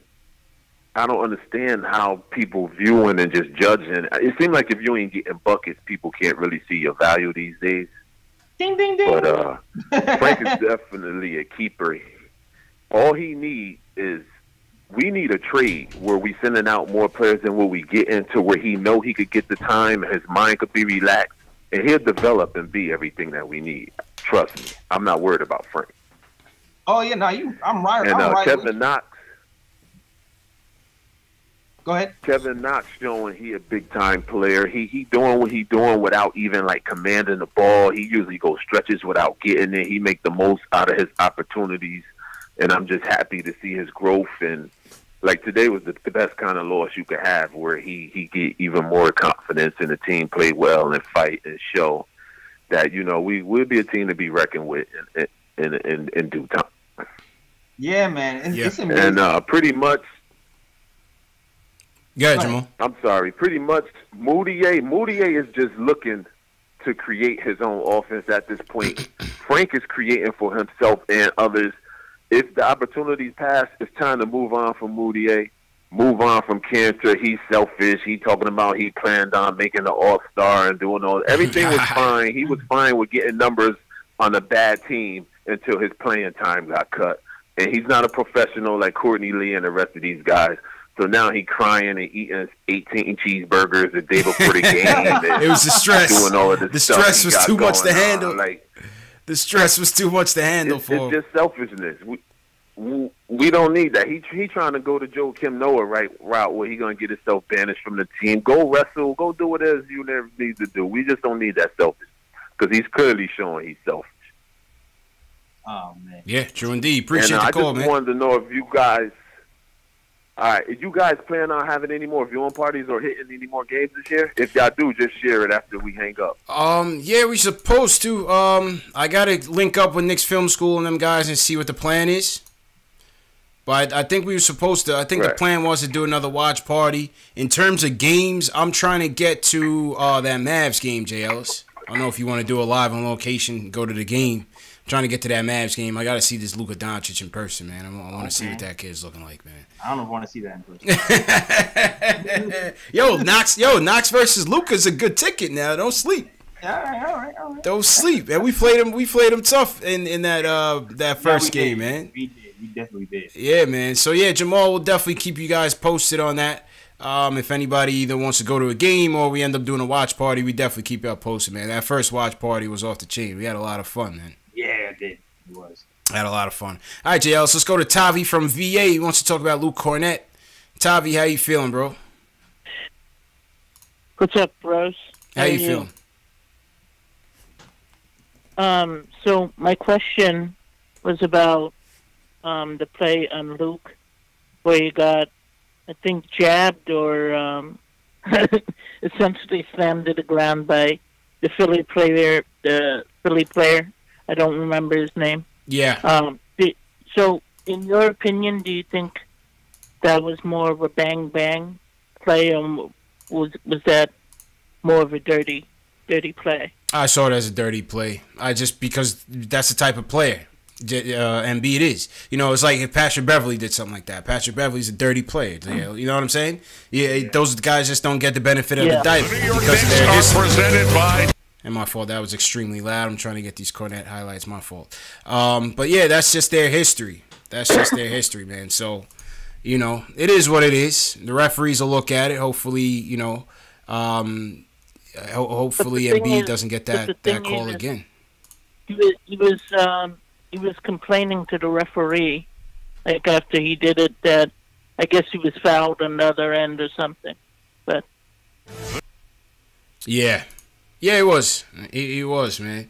And appreciate the call, man. As we pull these Luke Cornett highlights up. I mean, what are you gonna do, JL? So we got no respect, man. It's like Rodney Dangerfield, man. No respect. I'm waiting for Mitch to get back on the court.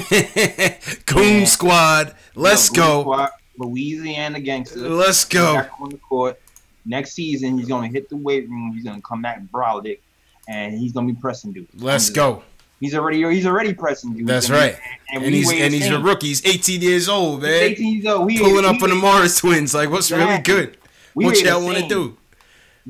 I think I might outweigh him by like a pound or two, and he's still pressing me. So watch next season. Watch. Absolutely, man. That ain't happening with no Embiid versus He's gonna step up. Nah, not at all, man. All right, let's go to Omar from Manhattan. Wants to talk about the game and the young guys moving forward. Omar, how you feeling, bro? What's up, guys? How you doing? Good. How you feeling, bro? First, CP got to call you out. Oh man, what'd I do, man? You did it. We're concentrating. We're concentrating too much on Embiid. This is 20 years ago would have been nothing. Who cares if throw a couple elbows? That's typical basketball. He looks like a choir boy. But if we not clapping back, Omar, come on, man. We gotta clap. Nah, he's dirty, man. He's dirty, man. He's dirty. You on that one. Listen. He's dirty, man. The refs just have to keep it under control. He deserved the tech. After he, went back and butted heads with Cornette. You just got to put that under control. But you know what? Highlight the positive from that. Cornette isn't soft. He didn't back down. He's actually, kind of frisky. And he accepts it and he goes right back at him. Yeah. I gave him credit. I gave Cornette credit. I said he had a gritty game. He definitely had a gritty game. I was proud of his effort. Of course, you guys definitely giving him his due. But I'm saying, even from that last Philly game, when he got, his nose broken from Embiid, the fact that he still hasn't backed down from him, that says something to the kid. Yeah. I mean, he's, 7'1", doughy, has no muscles, but he ain't scared. He said doughy. He said doughy, Jails. He is, man. He looks like a lot of marshmallow fluff. Like he needs to hit the weight room with the rest of them, with Knox and Mitchell and all these guys. But you know, like marshmallows. The thing about Kornet, guys, is that he's obviously like we said, he's like a poor man's KP. Yeah. And the fact that he's a plus 25 tonight against Embiid, that just highlights Embiid's weakness in guarding the perimeter. Yep. And the thing about Kornet, you gotta like distinguish from, let's say, other bigs who can shoot. Like, Vonleh's been solid. Like, he can hit an open three. But Kornet has that quick trigger. Got that quick release. Yes. Vonleh doesn't really have that. And the difference in that is that quick trigger really, really stretches the floor. Yep. Where, like, you can't leave him. Yep. Like, you can't just try to rotate off of him. You got to stick a body on him.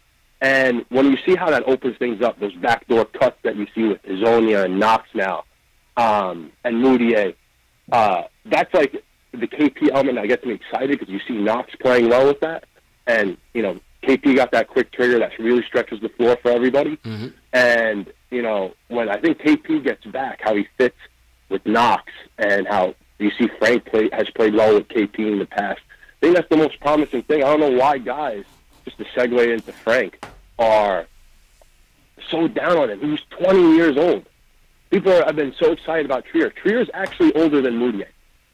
He's actually a couple months older than Moutier. That's crazy. Trier kind of is what he is. And to be honest, are you guys married to him this offseason? We have a team option for next season. Do you necessarily want to bring him back at 3-point-something million, whatever it is? That's like a lottery picks money. That's what he's making.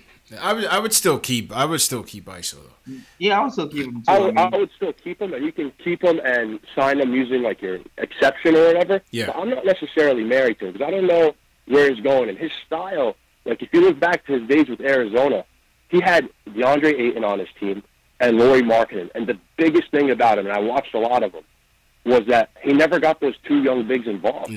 Yeah. Yeah. And like to think about that down the line, like with KP and Knox, and like the fact that he doesn't get those other guys involved as a guard himself, I don't think we have to necessarily be automatically married to him.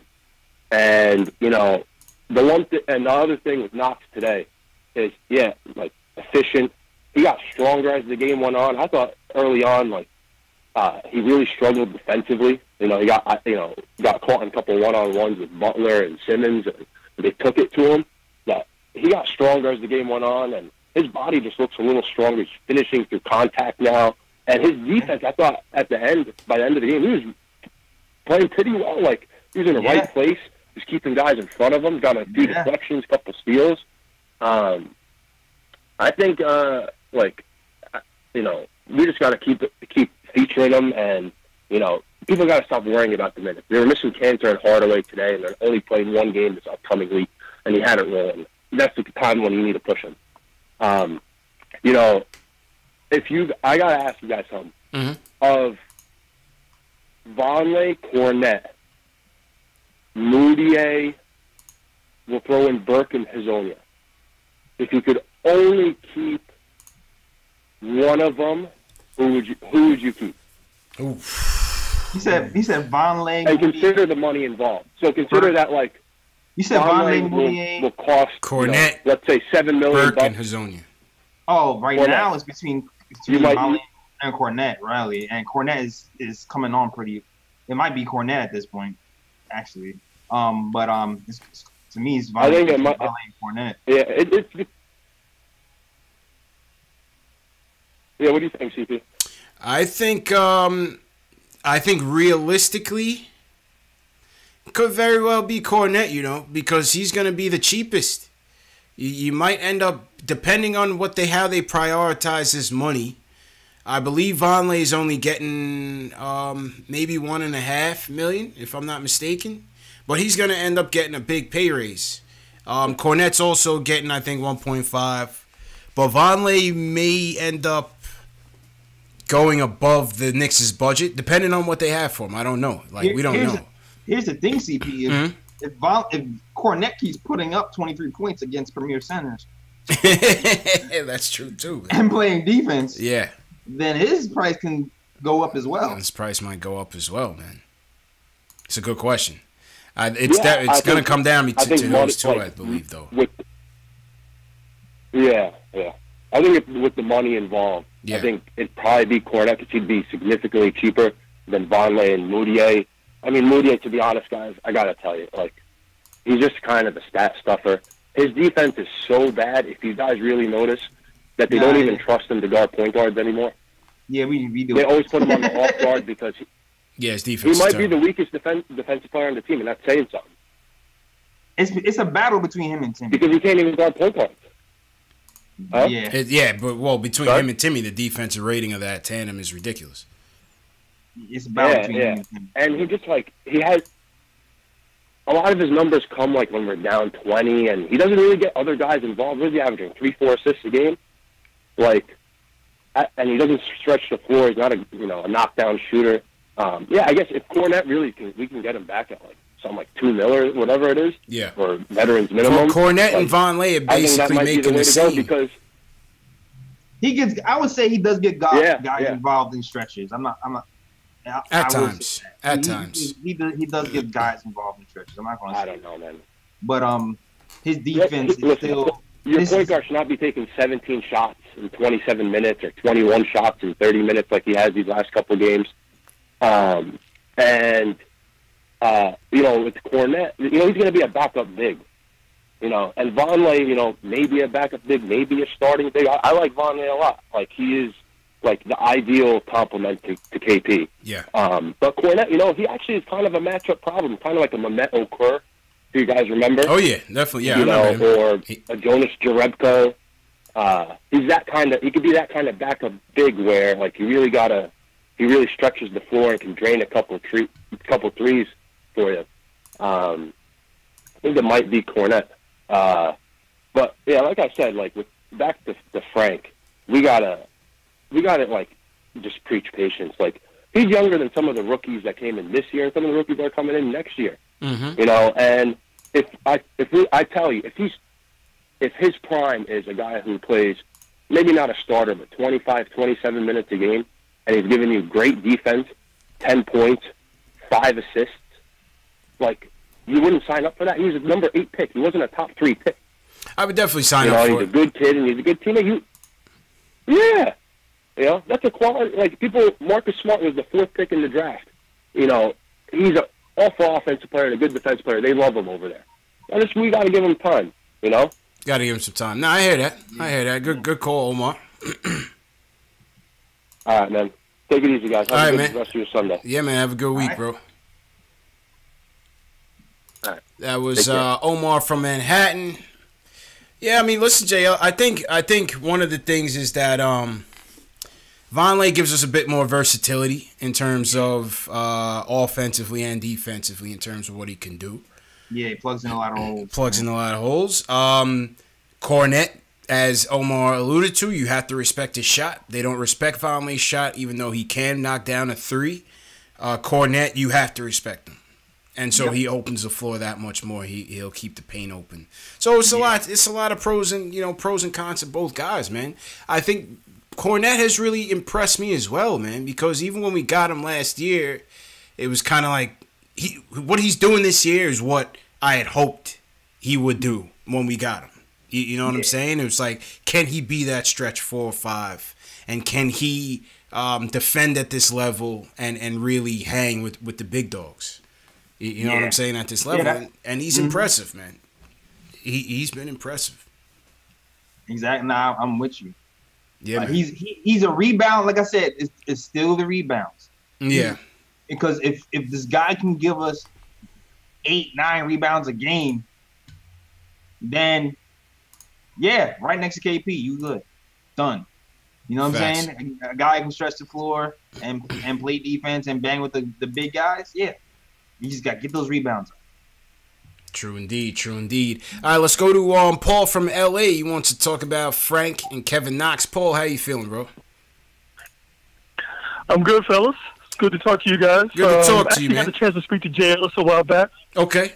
When he was on his own one night. We went back and forth about Frank for a good 10 minutes. Is this Paul from the chat? What's your YouTube channel? Yeah, man. It's Paul from the chat, brother. Okay. I've been a little active today because, it was a decent game. It was entertaining. I enjoy watching today's game. Same here. Right. Same here, man. But listen, CP, I heard you say a couple of days ago that you were totally off the Frank bandwagon, man. Yeah.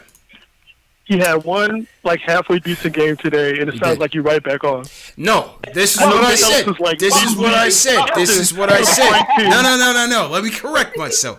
This is what I said. They asked me, Jay Ellis, what they asked me. Somebody asked if I thought he was gonna be the point guard of the future.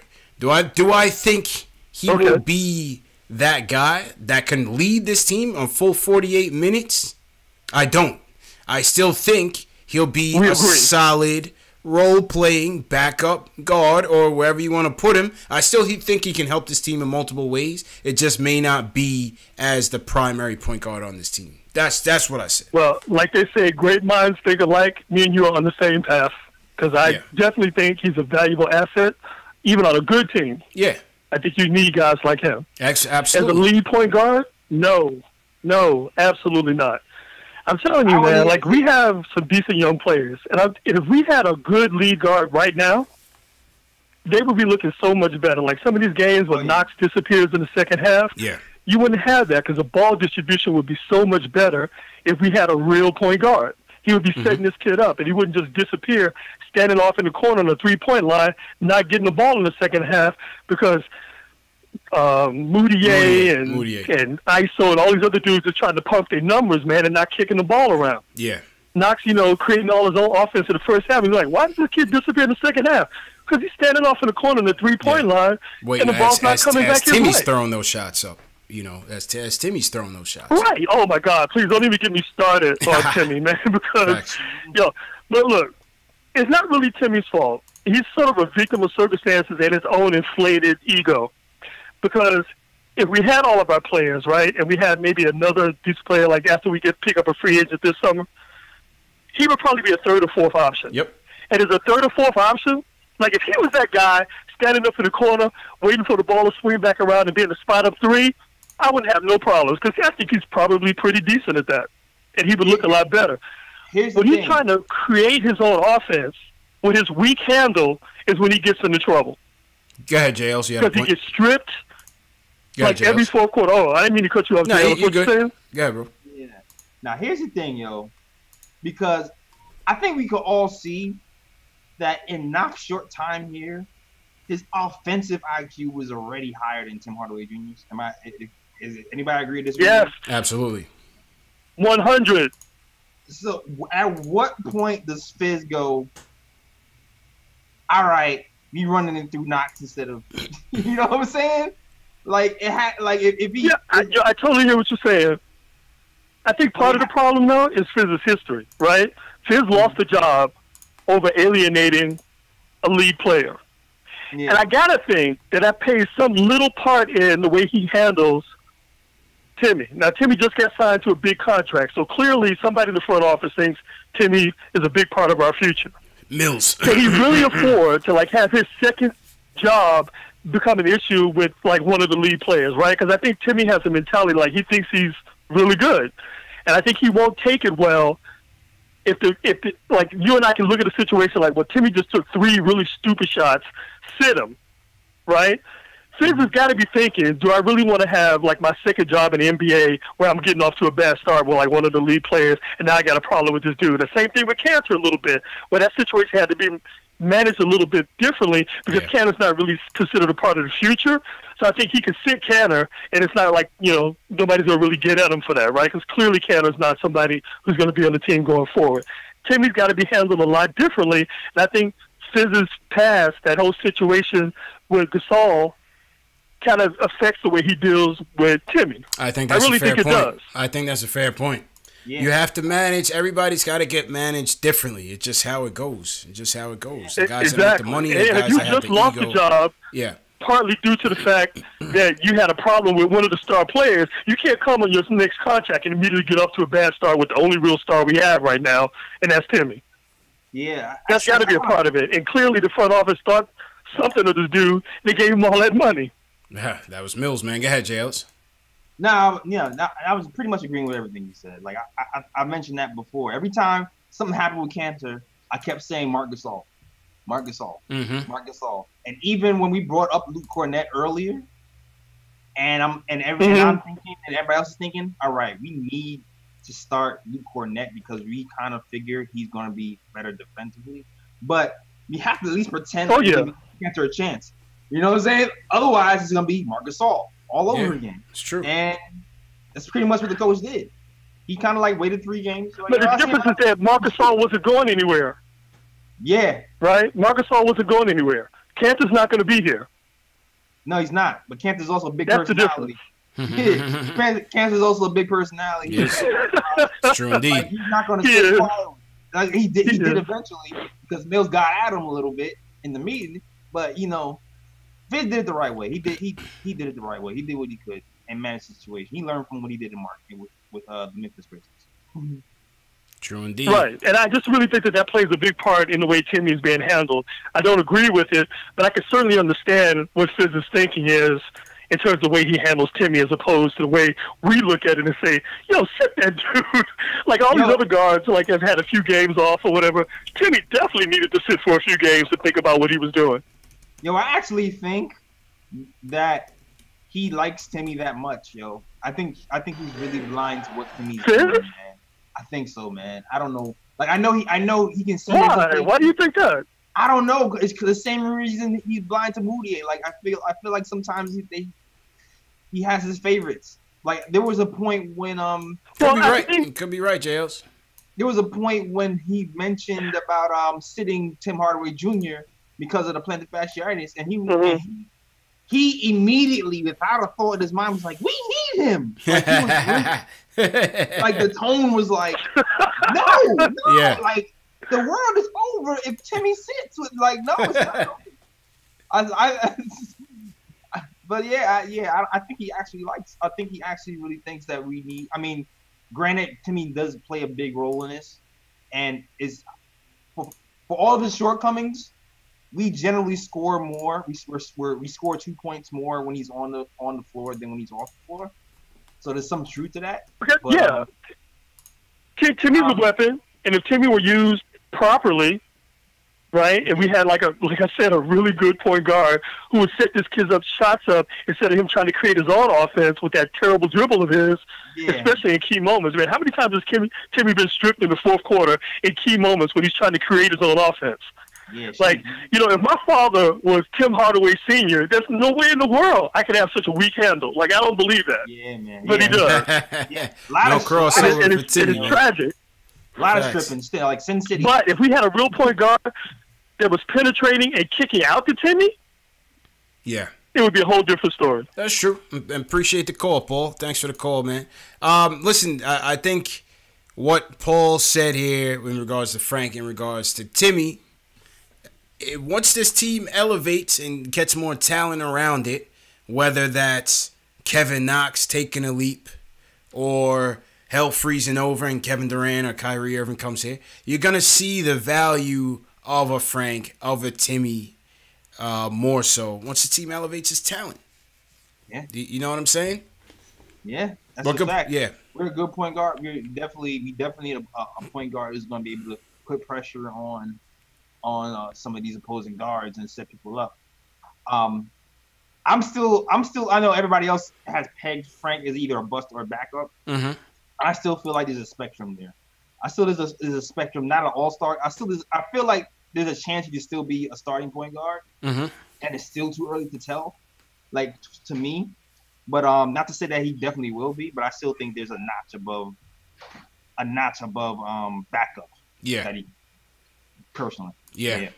Hey, fair enough. You know, I can't say it's wrong. It's still early, man. All right, let's go to Zay from Maryland. He wants to talk about the Moutier, Knox, and Frank dynamic. Zay, what's going on, man? How you feeling? Hey, what's going on, guys? Chilling. How you feeling, bro? How y'all feeling? Pretty good. All right. Good. Yeah, just wanted to kind of just bring some attention to, I guess, just get my opinion on it, because I know a lot of people are hard on Moutier now, saying, "Oh, he only likes to look for his own points or look for his own stats." But the NBA now, you don't find that many point guards that strictly just pass the ball around, move the ball around, because you're not respected. So Moutier has to attack in order to open up for the other teammates. I think his best games where he was scoring the 30-point games, he's had like 9 assists a few times. The 9 assists, I think he had 6 before. Those games that he's had, the great games, has been with him attacking first. I agree. So, I mean, that's kind of the difference. It's the difference between, hey, let me make sure everyone else. Yeah, Frank does that, but that's also what's bad about Frank is giving the ball up too much to where the other defense doesn't respect his shot. So now they can just play 4 and 5 defense. You know what I'm saying? So, yeah, it's cool to say, oh, Moutier only creates his own shot, but it's not true. He has to be aggressive first, and then once they start respecting his shot, it opens it up for a Knox that's coming off a screen or a Timmy that I don't know what Timmy does. Timmy's just a lost cause kind of right now until we get like somebody else, KP back. But that's just kind of my opinion. I mean, what y'all think about that? Like, is there really a thing where you say, oh yeah, well, Moutier is not like being a solid point guard for the Knicks currently, for like what we currently have? Because imagine Moutier next to KP and Kevin Knox next year. I think a lot of it is also just we need consistency. We've been a temp agency for the past 5 years. Big time. We need some type of consistency. So everybody say, oh yeah, let's get rid of everybody and bring in a bunch of more free agents and whatever. Like, we need some type of consistent team to build a system. A lot of these systems have been built over 3-4 years. It's not let's put a bunch of free agents together and we win. Yeah. Go ahead, Jails. I mean, what's your opinion? Nah, it's 2 parts. It's like you want to have consistency. I definitely agree with you. Or you also want to have consistency with the right guys. Like, so it's a 2-part system, which is partly why I don't want to get rid of Bonley, because I feel like he's a right guy that you want to actually keep around. I feel like he's a winning piece. Yeah, I just feel like he's a winning piece. But Moutier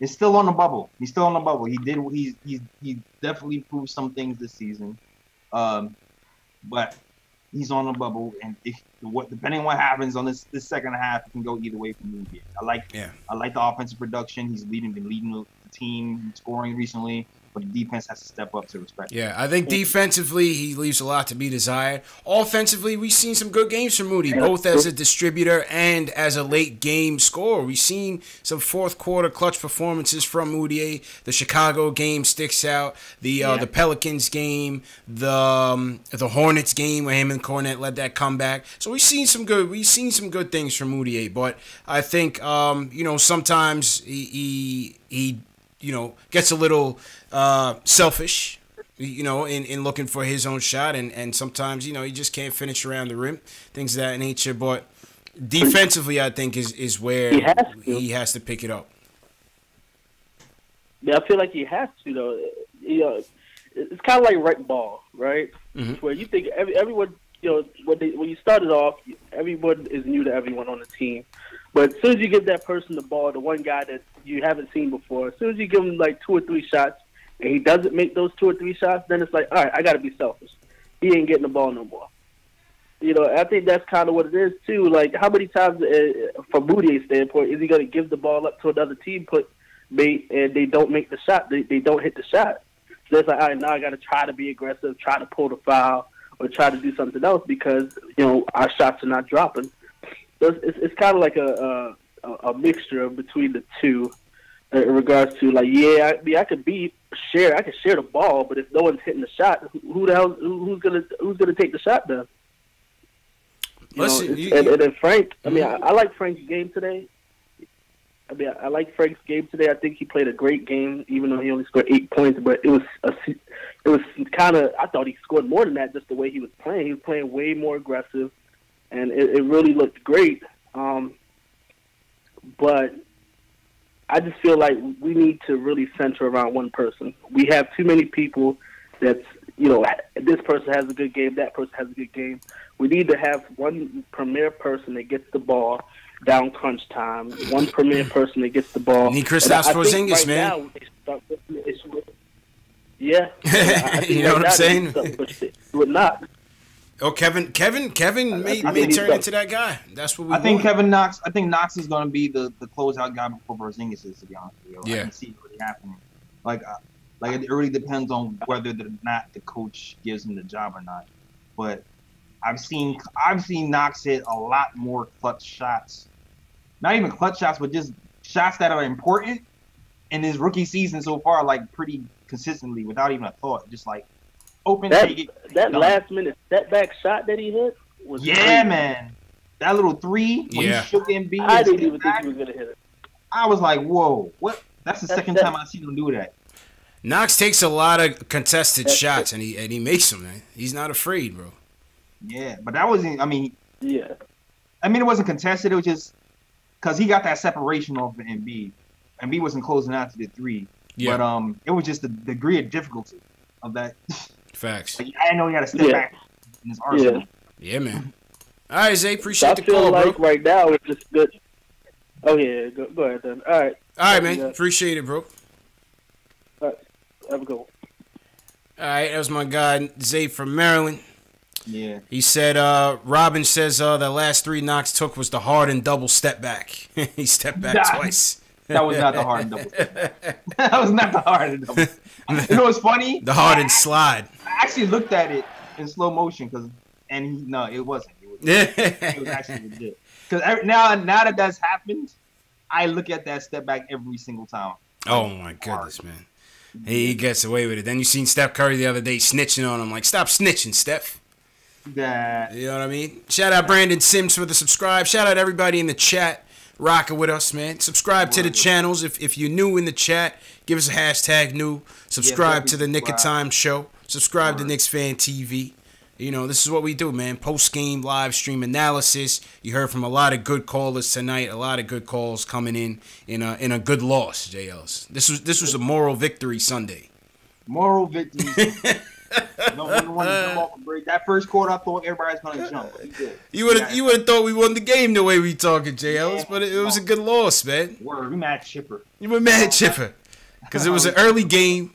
You know, we could get back to our Sunday after this, and you got to go record the podcast. I know that. So yeah, I got part 2 coming. Yeah, man. So Dave, we'll shut the phones down. We got a couple more minutes. We'll get to the Q&A on the sheet from the chat. Shout out everybody in the chat one more time. Hit that thumbs up button for your boys, whether you're watching on KnicksFanTV Nick of Time show. JLs, how we looking on the Facebook comments? Let's see. We got Ronaldo was good. Ronaldo says we need to start trading some guys. Yeah, maybe. Yeah. Ronnie Mack has a Bernard. He said Bernard King is a good mentor. Yeah, I believe. Yeah. Yeah, for Knox, not bad. It seems so. Yeah. Seems so. I'm glad that they have him around. Now retire his jersey. That's a fact, man. And not retire Knox jersey someday. Yeah, man. Yeah, man. So shout out everybody watching on Facebook, Periscope, Twitter, Twitch, wherever you guys are watching from. We had some Knicks prospects had some pretty good games on Saturday, JLs. Cam Reddish, to name a few, had his best game as a Duke Blue Devil. Coincidentally came on the back of Zion leaving after the first half. Zion got poked in the eye, and Cam Reddish saved the Blue Devils from being upset at Florida State with a 23-point performance, including a buzzer beater. Listen, some guys like Reddish as a prospect, man. Who's Mark is one guy that sticks out, but he had a good game, JLs. Had a good game, man. Yeah, man. And listen, the mark of a champion is a guy who can step up in clutch minutes. If you step on clutch minutes, then you might be able to be that guy someday on the next level. So facts. Good with the Cam hitting that. Yeah, man. I thought his jumper was nice. I thought defensively he was good. He got the ball around. He has that length, man. You like that length that he displays out there, that 6'8" frame. You know, I asked a lot of people on Twitter after this game what they thought his NBA position would be. We had a lot of mix between the 2 and the 3. Some people still clung to the point guard aspirations, but listen, I mean, if this is the guy at, the 4 or 5 slot, if we're picking at that point, I don't think we can lose at any of these slots, man. 1 through 4, to be honest with you. Yeah. Because if you're thinking about taking this guy at the 2, and an eventual starter, and you're thinking about a guy like Frank, him, and Kevin Knox as your three on the perimeter, that's some good length right there. And guys that can bring the ball up. That's a good versatility. It is. I mean, I don't know that much about Cam as of yet, but isn't he not engaged all the time? Like kind of what Knox. That's what they say. That's what they say. The same thing with Knox. So you like that's what worries me about the 3-4 the after one spot. Those guys are shaky with being engaged with the exception of Ja maybe. Right. But even Ja's not engaged sometimes on off ball. But right. Everybody. But I mean, they're all good prospects and all on the offensive end. I just hope we get some two-way players. I like two-way players. Yeah, that's what it's seeming like, man. That's what it's seeming like. But hey, listen, he hit the buzzer beater on Saturday. Had a good game. You know, whether you want to argue his lack of production is based on Barrett and Zion getting the bulk of the looks. And listen, RJ, you know, not to underscore or discredit what RJ Barrett did. RJ Barrett had an excellent game yesterday against Florida State as well. I think, you know, in terms of NBA ready, RJ Barrett, he's ready to go, man. He's ready to go. He reminds me of kind of like DeMar DeRozan a little bit. Okay. Reminds me of DeMar DeRozan. I like RJ Barrett's game as well, man. I like his game as well. He's a little bit tunnel vision, which, you know, you're a little bit concerned with. Obviously, you hope that improves at the pro level. Well, RJ Barrett would be a good prospect too, man. I think he'd be a good prospect for us too. I really don't think 1 through 5. I do not think we can lose here. 1 through 4, at least, JLs. I don't think we can lose. I don't think so either, and that's most likely what we're picking. Yeah. Yeah, man. SS Television says, I don't understand all this talk about other people like Zion doesn't exist. Yo, we talked about Zion the last 3 shows. He just didn't play this game. Is this your first time listening? Yeah. Is this your first time on the show, SS Television? Are you new here? You talk about Zion every time. All the time, man. Every episode. Zion gets plenty of love on this show. He's an obvious unanimous #1 pick, in my opinion. But he didn't play. He barely played in the game. He left in the first half. So Cam Reddish was a story, and we cover the stories. Now, John Morant, not to be unnoticed, J. Ellis had another good game. Yeah. Against Southeastern Missouri State, dropped 17 points, 14 dimes. John Vince. Yeah. Hey. Here's another guy, point guard prospect, who you got to take a serious look at, man. You got to take a serious look at him. You know what I'm saying? I like him a lot. I'll say that. Yeah. I like him a lot. He's got that dog in him, man. I just like his competitive nature. I like the dog point guards, man. Yeah. I like how people were saying getting on me for liking Sexton last season. I like Sexton. I like De'Aaron Fox for the same reason when he was coming up. I love De'Aaron Fox. Loved him. Yeah, and I was kind of one of the guys who liked De'Aaron over Lonzo, and I did. I did too. I think I'm looking nice right now. Which is Lonzo together though. But yeah, I like those type of point guards. And the thing is, he has court vision. I think that's what it really is. Yes. Yes. He's an attack point guard with court vision, which is something that would fit nicely with this team. I like that, man. Somebody could get other people easy buckets. What do you say? Some people are hating. Some people knock him for his lack of competition. I don't see that as being a problem. What do you think about that? I don't think it's a problem either. I mean, I don't remember. He actually played a few games with high caliber teams. That Auburn game was a good game for him. And he played well. So yeah, Auburn's defense is top ranked in the country. Not all the way at the top, but they're top 10 for sure. So if he laid an egg, then okay. Yeah, but he played well. And even if he laid an egg, he's like, okay, you still might give him a little bit better, but he played well. So yeah, I don't. First of all, Murray State is a mid-major. They will probably make the tournament, and they could win a couple games. Listen, Dame Dollars went to Weber State. CJ went to Lehigh. If you could ball, you could ball, man. That's how I see it. I don't worry about what school he went to. If you can ball, you can ball.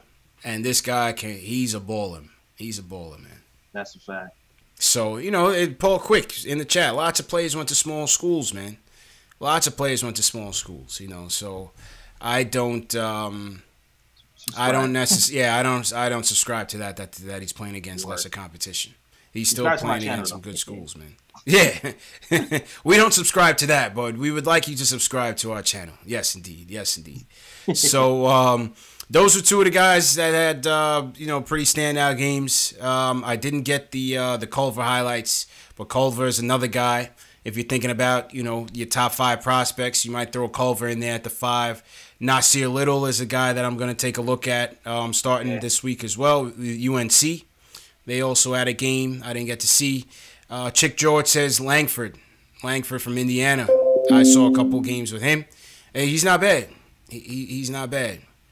So people like Langford hit. Langford as well. Yeah, absolutely. So, all these guys are gonna get a more thorough look as we head into March Madness and we wrap up this Knicks tank season and see where we end up. But hey, the Knicks are doing what they need to be doing. We're still locked in the 3rd slot in the tankathon, and I think that's all you can really ask for, JL, is competitive losses like we saw today, man. Well, that's all we can ask for, man. And we got another ping pong ball. Might be on the road to Zion. Who knows? Who knows? Or whoever else, Barrett or Ja, whatever, Cam. We're good. We're in a good position. Well, I think we're in a good place, man. We're in a good position. Lose or lose, next season we're looking good with KP back, a top draft pick, and maybe a free agent. That's it. That's it, man. All right, let's get to the chat Q&A. Shout out to everybody in the chat. Hit a thumbs up for your boys. Hit that like button. For those of you who missed the show live, the next live show, the replay of the show will be 8 p.m. Eastern time. And we'll run it again at midnight. We'll run it again at 6 a.m. And we'll run it again at 12 noon the next day. So that gives you guys a chance to chat with each other and keep the chat going while you listen to me and JL's blab about the Knicks. All right, JL's first question of the night goes to CH. He says, if this is a development year and everything is for next year, shouldn't the guys that's in the plan to be here play the majority of the time no matter what? No matter what? Yeah. Listen, here's the thing, with a team that has a professional coaching, they have to at least pretend like they're trying to win, because that's just a bad precedent from the jump. So I feel like they're kind of doing it right. At the beginning of the season, you play some of these veterans, try to make a push, see what we can do, see if we can surprise people, see if we even surprise ourselves, right?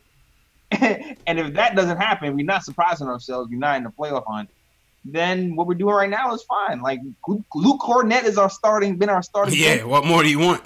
We're and are you not entertained? Yeah, it's been happening in December.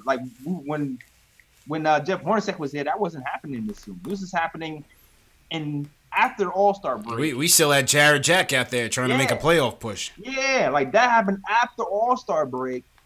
After the GMs came down and talked to him. He didn't even do it with his own free will. So yeah. I feel like we're doing that right now, man. I think so. Next question from LPDO24. He says, great content. Shout out to the chat. Shout out LPDO. Appreciate the support. He says, if we don't make any moves by the trade deadline, what's your preferred starting lineup to close out the second half, JLs? Oh, by the trade deadline? Yeah.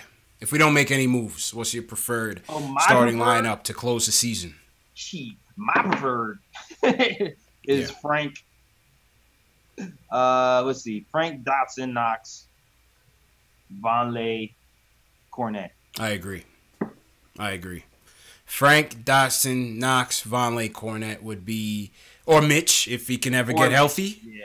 If he can ever get healthy. Yeah. I'm still going Cornett first. Yeah, Cornett. I think Mitch. Let Mitch develop, man. Let Mitch develop and get healthy. We don't want to run Mitch down into the ground with these nagging injuries. I already knew that shit was going to happen.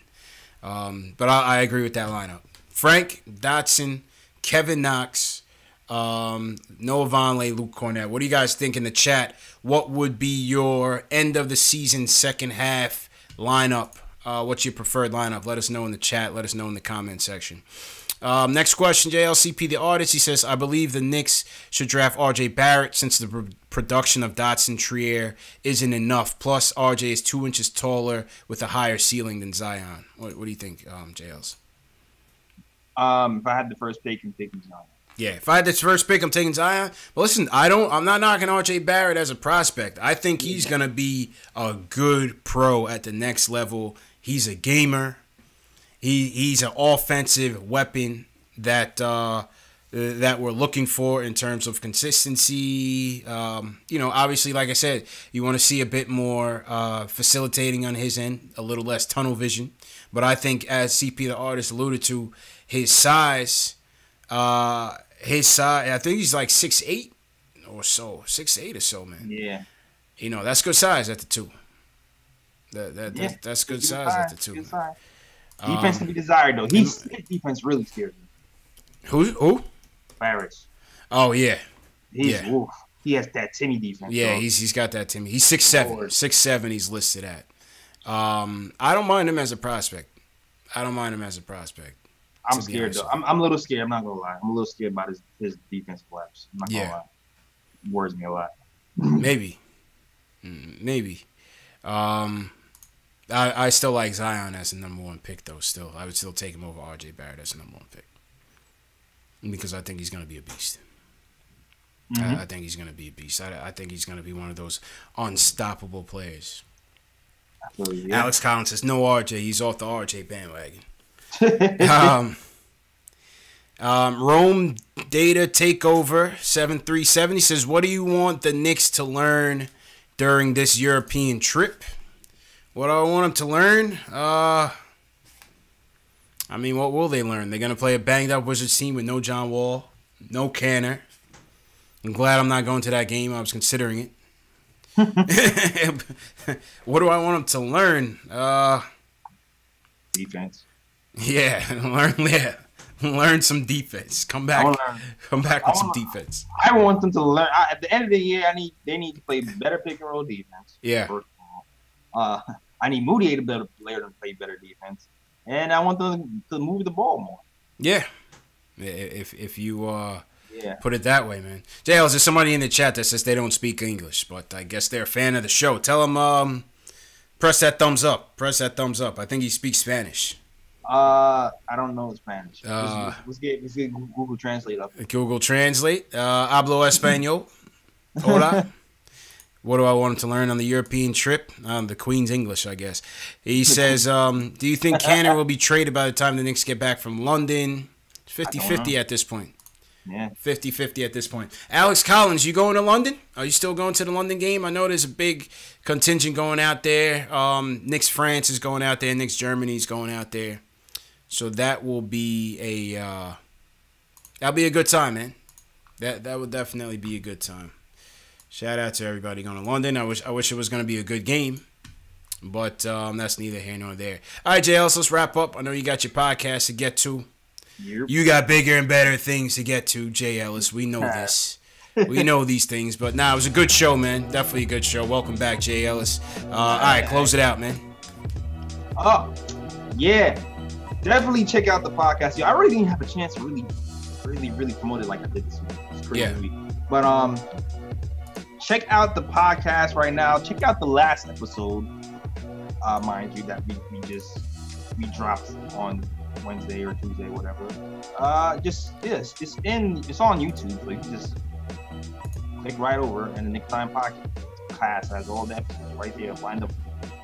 Also, you can follow me on Facebook, Twitter, and Instagram. You see all the little icons right there. That's where I am. And my links in the description in my YouTube as well. Facebook, the Knick Time Podcast. Instagram, the Knick of Time Show. Twitter, the KOT Show. Links are in the description. All of those. Also, SoundCloud and iTunes. If you want to get the podcast faster, those drop on Tuesday. The videos always drop Wednesday or Thursday. And if you need merch, I got you covered for Zingod hat. I have Zingod's hat. I got hoodies and t-shirts as well. Links in the description for that as well. Just go to the knickoftimeshow.com and you can find it. It's /catalog. But if you go to nicktimeshow.com and hit store, you'll find it. Or if you just go to the link in my YouTube description, you'll find it as well. And back to you, CP. All right, appreciate you, JL. It's a good show as usual. And shout out to everybody that came through, man. All the loyal supporters, man. Can't thank you guys enough. Subscribe to the channel. Give us a subscribe. Give us a thumbs up. Like I said, it's your support. It's the way you guys support the show. It's how this show gets more and more people in the chat, gets more new people on the phones, and gets more people watching our content, listening to the podcast. So continue to support. Hit that thumbs up. Subscribe and share these videos with your fellow Knicks fans. You can follow me. I'm on Facebook, Instagram, Twitter at KnicksFanTV. Very easy to find, and I'm always on talking Knicks. This show is available in podcast form under KnicksFanTV on Spotify, iTunes, Google Play, and Stitcher. So if you're an audiophile, if you like podcasts, if it's easier than YouTube, check us out under KnicksFanTV, Spotify, Stitcher, Google Play, and iTunes, man. So, yeah, man, appreciate everybody for coming through one more time. Ben Morley, appreciate it. I guess Ben's out in the UK, so he'll be at the game. Shout out everybody in the UK that was able to actually watch the game and watch the show when it's not too late over in the UK. So shout out to you guys. Armin, appreciate it. Shout out Ari for calling in. Jamal for calling in. Reaper, man, appreciate you for coming through. Who you got, JLs? Oh, man, I got. Yeah. GN Drezzy, appreciate you, man. Yo, where is mine? SS Television. I'm sorry, yo. Godzinga's team, appreciate it. Rome Day to Takeover, appreciate it. Easy Winzo. All right, so Bob Chan, what up? As Parker. HB Mac. Cody, as always, hit killing it. Eugenie, who can't speak English. What up? Yeah, man. Ricardo Custer, Christopher Coward. I don't recognize Christopher Coward. Are you new, Christopher Coward? CH, what up? Tyon Reed, the Shells, Dubs, Revo. Yeah, yo, I ain't hit Periscope no love, man. Oh, we need to give Periscope no love. Shout out Periscope. Shout out Facebook as well. So we can't see all the comments, man. Sometimes it's hard to get to all the comments, man. We're trying to run the show. Chuck 1, Aaliyah, Nevia 7, what up? Seen her in here a few times. I don't see Macallie. I always just see Macallie. Okay. Reef, what up? 31 Capo, what up? Jet Life for Life. Oh, there's Macallie. I see you. All right, there you go. Macallie, what up? Weiss Jeffrey, what up? Yeah, man. All right, people. So, when's the next game, JL? It's Thursday, I believe. Yeah, it's a slow. Nice, slow week. Let's hope there's no crazy news that comes out, but you know how that goes. Whenever we get like 1 or 2 games off, you know, the cesspool starts churning, man. But listen, man, we'll be back later this week. We got a couple of content. We're gonna do what we doing? Mid-season awards this week, JLs. Yeah. Mid-season awards. I'm also gonna be recording our mid-season report, the good, the bad, the ugly. So I have some content on there as well. Mix it up a little bit. And yeah, man. Once again, appreciate the support. Catch up with you guys midweek, man.